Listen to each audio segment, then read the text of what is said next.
संत कबीर नगर के बीएसए कार्यालय के भ्रष्टाचार की शिकायत शासन स्तर पर मिल रही शिकायत को संज्ञान लेते हुए डीएम प्रेम रंजन सिंह और एसडीएम ने संयुक्त रूप से बीएसए कार्यालय पर छापा मारा। बता दें कि इस दौरान तमाम महत्वपूर्ण फाइल अधूरे मिले, जिसको डीएम ने जब्त कर लिया। डीएम के छापेमारी की कार्रवाई से बीएसए कार्यालय में हड़कंप मचा रहा। स्थिति यह रही कि कार्यालय में जो कर्मचारी उपस्थित थे वो कार्यालय छोड़कर तितर बितर हो गए और डीएम के छापेमारी में यह भी स्पष्ट हुआ कि बीएसए कार्यालय के कर्मचारी समय से उपस्थित नहीं होते।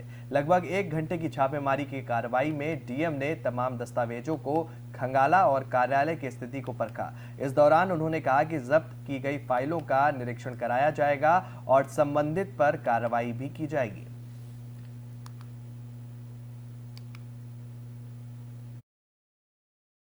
देखिए, बीएसए कार्यालय की बहुत सारी शिकायतें चल रही थी पिछले 2 महीने से।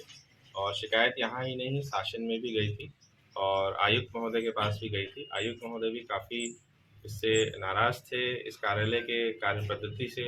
और मैं स्वयं भी देख रहा था। जो यहाँ पे जो सबसे बड़ी शिकायत है कि यहाँ पे समय से कोई नहीं आता है। या कार्यालय खुलता है 11 बजे और उसी को चेक करने के लिए आज 10 बजे मैं आया, तो मैंने आधे घंटे वेट किया, साढ़े 10 बजे तक। उसके पश्चात अटेंडेंस रजिस्टर चेक किया तो 50% लोग एब्सेंट पाए गए।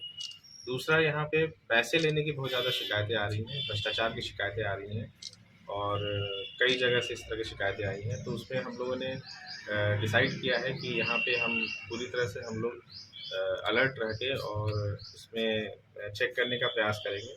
तीसरा, बहुत सारी महत्वपूर्ण फाइलें थी जो हम लोग यहाँ पे आके उसको ढूंढे। कई फाइलें नहीं मिली, जिसका हम लोग को अंदाज़ा था कि ये सब फाइलें महत्वपूर्ण हैं, उसको देखना चाहिए। तो फाइलें हम लोग ढूंढवाने का प्रयास कर रहे हैं। 1-2 एम्प्लॉय अभी तक आए नहीं हैं, तो उनको भी ढूंढने का प्रयास कर रहे हैं।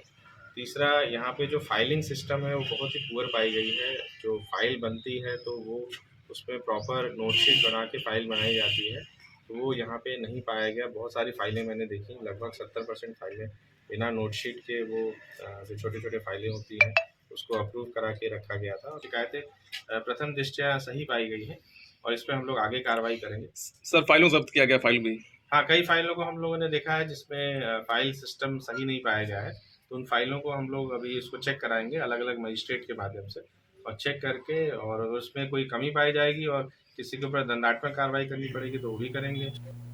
और बढ़ते हैं अगली खबर की तरफ। मथुरा पुलिस इन दिनों अपराध पर रोकथाम लगाने के लिए अपराधियों के विरुद्ध कठोर कार्रवाई करने में जुटी हुई है। बता दें कि सोमवार की देर रात को वृंदावन के रतन छतरी क्षेत्र में एक युवक की गोली मारकर हत्या कर दी गई थी, जिसके बाद से अपराधियों को पकड़ने के लिए वृंदावन पुलिस छापा मारकर कार्रवाई करते हुए अपराधियों को पकड़ने की जद्दोजहद में जुटी हुई थी। और इसी दौरान मंगलवार की देर रात वृंदावन पुलिस को सूचना प्राप्त हुई कि हत्या करने वाले अपराधी जिला छोड़कर भागने की कोशिश कर रहे हैं। वहीं वृंदावन के पवन हंस हेलीपैड परिसर के समीप वृंदावन पुलिस ने नाकाबंदी कर दी, जिसके बाद वृंदावन पुलिस और बदमाशों की आपस में मुठभेड़ हो गई, जिस दौरान एक बदमाश के पैर में गोली लग गई और साथ ही दोनों और अपराधियों को वृंदावन पुलिस ने मौके से गिरफ्तार कर लिया है। वहीं मौके से घटना में प्रयुक्त पिस्टल, एक तमंचा, कुछ कारतूस व अपाचे मोटरसाइकिल भी बरामद हुई है।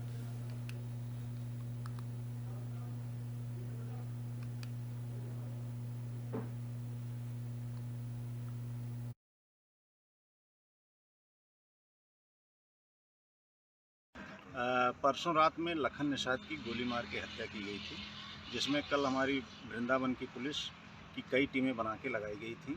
टीमों ने जब सर्च किया तो सीसीटीवी फुटेज से एक हमको वीडियो मिला, जिसमें एक ई रिक्शा पर कुछ बदमाश हैं जिन्होंने ये घटना कारित की थी।